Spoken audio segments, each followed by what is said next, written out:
What is up, guys? Welcome back to FX Strategy Live. Welcome back to another video. So, as you have seen from the title, today we're going to be talking about why you should never stop backtesting, right? So, backtesting is done almost every time when somebody gets a strategy. Somebody has to do some backtesting. How does the strategy perform in the past, and how the world does it hold up in the past, with the belief that the same strategy or the same sentiment will continue into the future and into the present. So in this video, I'm not going to be talking about how to backtest. There are lots of videos about that, so I'm not going to be talking about that. I'm going to be talking about this idea of a continuous backtesting, right? A continuous assessment, because trading or maybe strategy development or strategy or trading basically is not a one-day thing. Backtesting is not something that you do today and tomorrow you're now killing the markets with the strategy. No, but you have to take time, right? It's a continuous process, a continuous assessment in order to learn, right? That's why you went to school for as many years as you went to school, right? It was to condition your mind in a certain pathway of thinking, in a certain direction, so that you can see certain things which you did not see before. So in this video, we're going to be talking about why you should not stop backtesting. And in order to do that, I'm going to be using an analogy video from Halo Spot, right, which talks about neuroplasticity. I'm not going to play the whole thing. I'm just only going to play a minute or so that you can grasp the concepts that we're trying to teach here, right? And I'm sure it's going to help. It's going to be of great value to you if you can watch it to the end. I would really greatly appreciate it if you also like and share the video, right?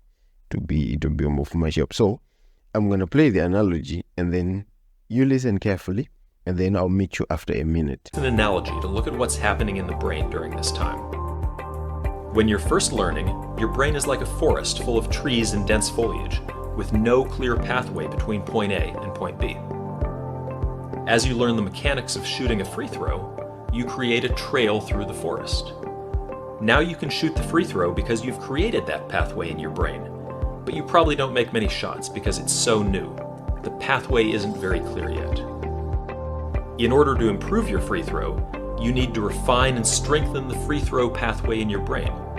The way you do that is through practice. Practice gradually widens the trail through the trees, turning it into a dirt road between A and B.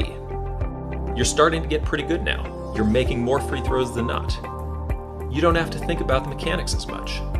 That's because the pathway gets stronger after each practice rep, and you've done a lot of reps. With even more practice, the dirt road turns into a paved road connecting A and B, allowing information to be transmitted at a faster rate. Now you're a 70% free throw shooter, and when you step up to the line, you don't even have to think about it. Eventually, with enough practice, what started as a trail has become a full-blown highway. Now you're a master, draining almost every free throw, and the movement is completely second nature. Welcome back. So I hope that was quite enlightening. If it wasn't, then you could just push back a minute and then you will be enlightened. So as I was saying, there are certain things from this analogy that could take note, that could help us to explain why we should never stop backtesting. So when you look at this free thrower, right, there's certain things that we don't. At first, when you come across free throwing, he has linked A and B, right? But he is able to throw free throws, but he's not going to shoot. They're not going to hoop. They're not going to score as much as he would like. But with continuous practice, right, he improves the skill until he becomes a master. But one thing we should also take note is, if this free thrower stops practicing, his chances of becoming a master are reduced back to becoming an average individual. Same with trading. Trading is a skill, right? So let's take these few, I think 3 or 4 lessons or 3 or 4 points from this. There are those moments, number one, when you come across a strategy, 1 or 2 videos on YouTube, listening to Michael, right, explain, I don't know, fair value gaps, right? You have seen fair value gaps, right? You then go to your chart, you start looking for fair value gaps. I think they're fair value gaps, right? I think so. But when you look at this, you'll find 1, 2, 3, 4 over a period maybe of 3 weeks.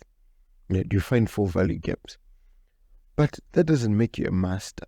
You've only gained the mechanics of the strategy, right? But your chances of missing and being wrong are very high. That's number one.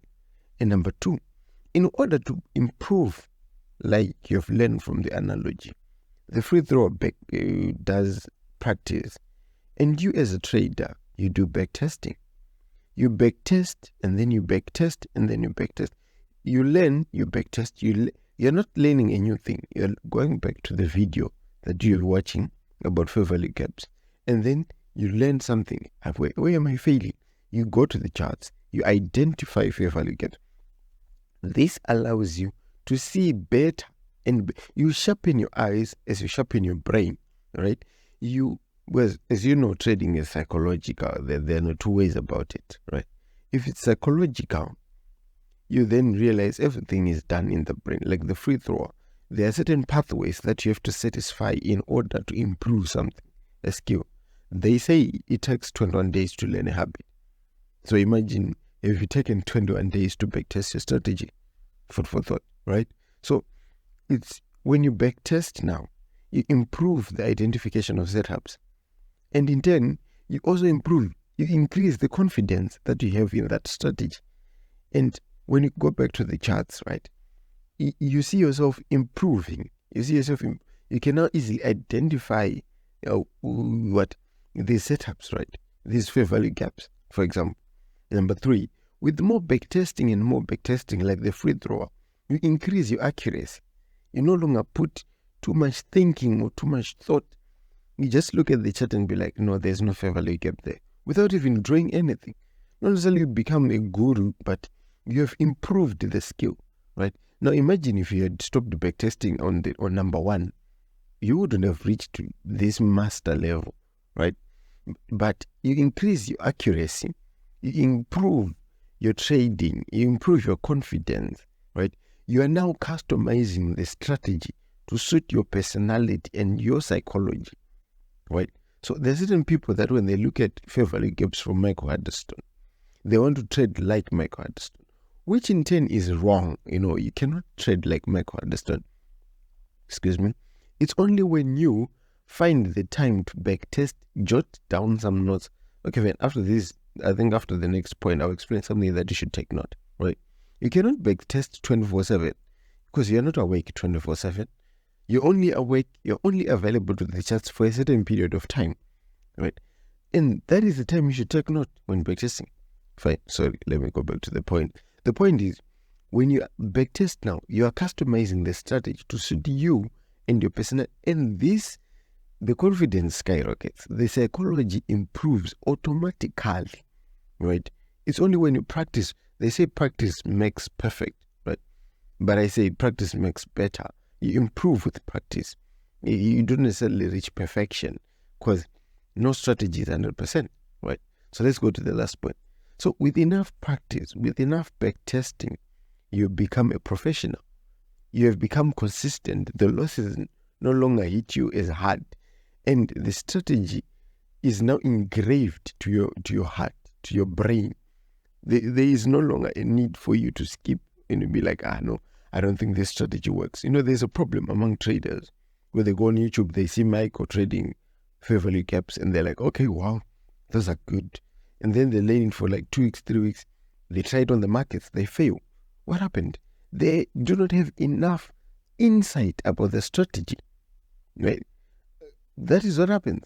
So failure to have this insight will lead you to failure in the strategy. And failure in the strategy is a kick, is a fight, is a fist on your confidence. This is why I've seen traders using the RSI divergence. They can make money more than some guy using smart money concepts. This guy has customized the RSI and he knows what he's looking for. You see? So if you don't know what you're looking for in the market, failure is imminent. There's a statement, failing to plan is planning to fail. So I say, failing to backtest is backtesting to fail. Something like that. So take time, backtest your strategy in, out. So what are the things that you should take note in backtesting? Okay, there's certain things like trading sessions. You trade Euro USD, but you want to trade it like in the Asian session. There is literally no volatility there. So when backtesting, it's not always about looking at the charts, or there's a setup, or there's a setup. It's you jotting down notes. Trading is not something that you do overnight, guys. Let's be honest to one another. This is a process. Yes, there are gamblers out there who are killing it one shot. But if you want to be successful, you have to treat it like a business, like something that's yours. You have to set your heart on it, right? Something like that. So you have to take note of the trading sessions. Okay, Euro USD. When I come to this session, let's say for the London session, European pairs usually they move along those lines, and then in the USD. Okay, I'll talk about your trading sessions in the next video. So if you want to learn about trading sessions and what pairs actually moved in the trading sessions, you subscribe and then watch it in the next video.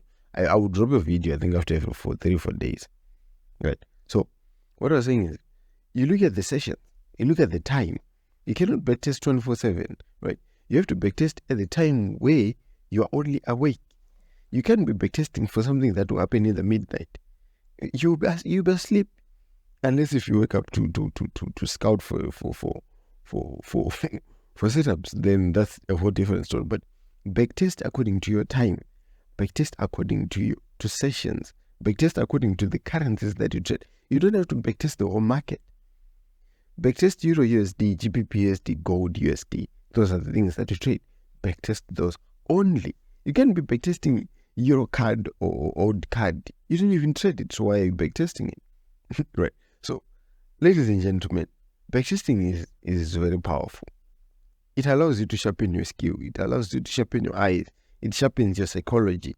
It is resulting in an improvement, a visible improvement in your trading.